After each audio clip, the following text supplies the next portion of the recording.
have much to go on moving into 2026 to be serious. We did have some clues for 2025, and I'll get into that. But now we have a clue, a secret clue, because this week we have several companies that are going to announce earnings, and they have already given us some hints. And by the time you watch this video, you may know a few of them. But here's what you need to know now. Last year, we did not get what many of us expected, but we did know about tariffs. I told y'all about tariffs. I had a whole workshop on what was likely to happen, and boy, were we right about a lot of those. And it's why I said Netflix was going to be good, and it was up until the 11th month of the year. Right? And then announced tariffs on companies like Netflix. In either case, we knew about tariffs. Tariffs were announced at 100 and something %, and then they weren't. There was a government shutdown, which was something we did call out, and it was the longest ever. And yet the market still performed in a way that we didn't expect. Well, 2026, we don't know. At least we thought. Here's the thing though. We have Meta, Tesla, Apple, and Microsoft. Those four companies together represent 16% of the S&P 500.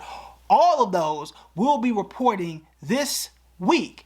Now, they're not performing at the same level. For example, Meta and Microsoft are in the dumps currently. The time I'm recording this, and I'm doing this on Monday, Microsoft is down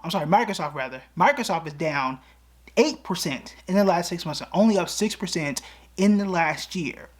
That's it. That's it. Only 6% in the last year.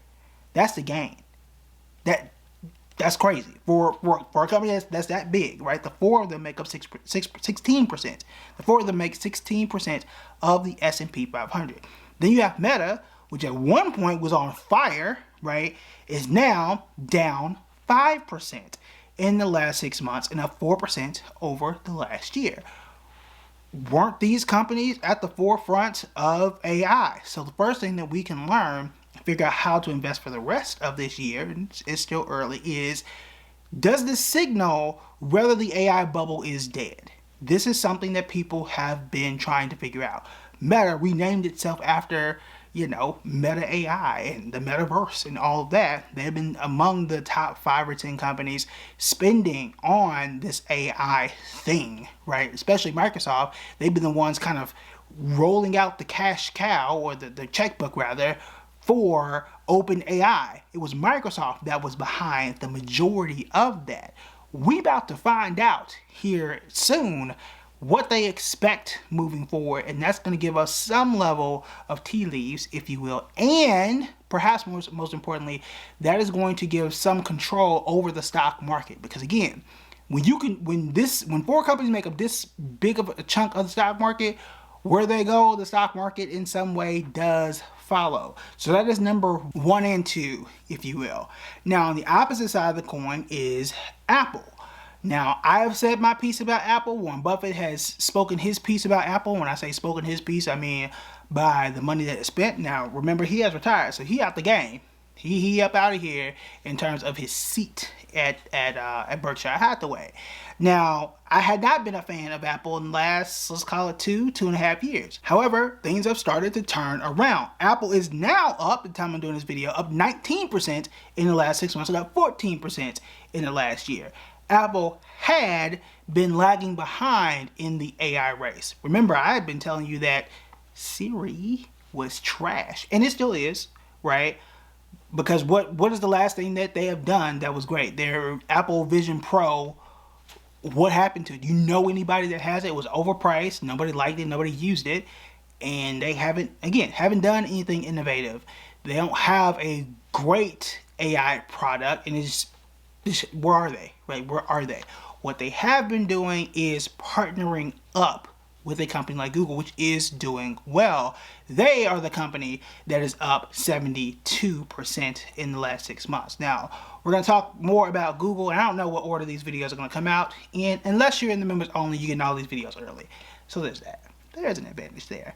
But in either case, with Google, they have been, or Alphabet, whatever way you want to call them, but in either case, they've been spending a ton of money working with them. And the benefit of that is, hey, I'm Apple. I don't need to be burning all this money, taking all this experimentation like Meta has and Mark Zuckerberg, burning your money hoping that something pays off like you did with the metaverse and didn't pay off. Instead, I'm going to spend some money. I'm going to make some partnerships, some strategic partnerships with Google, and if it works, great. It's going to benefit me. If it don't, that looks bad on you.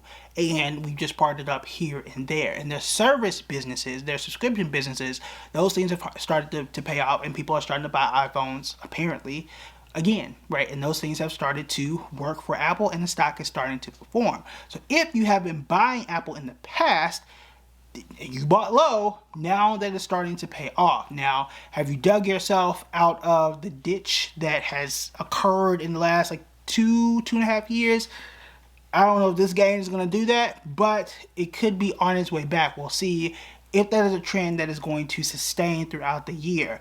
If this is the death of AI, and I'm not here to say that it is, then Apple might have been the winner by watching everybody else make that move first, and then stepping in as that second, mover in the space, as opposed to being the first mover, which is something, a pattern rather, that Apple does make and might actually have paid off. Then, if you notice, we've covered all three of those companies, or three out of the four of those companies, and we left one off.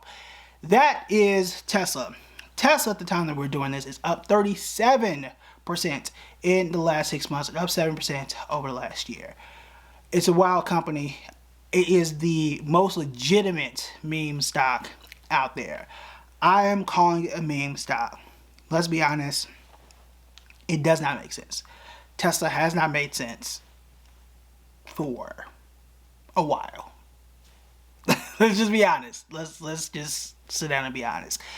Now, again, they are announcing earnings again this week. A lot of it's going to be not on car sales, because car sales have not been great, based on some stuff that happened last year, some gestures that happened last year, and some wild tweets that just happened, I don't know, the last 48 hours. Not great, but people are going to be focused on the robo-taxis that I think there was a demonstration in Austin where they didn't need a safety monitor, and their robots, which I do not think we need.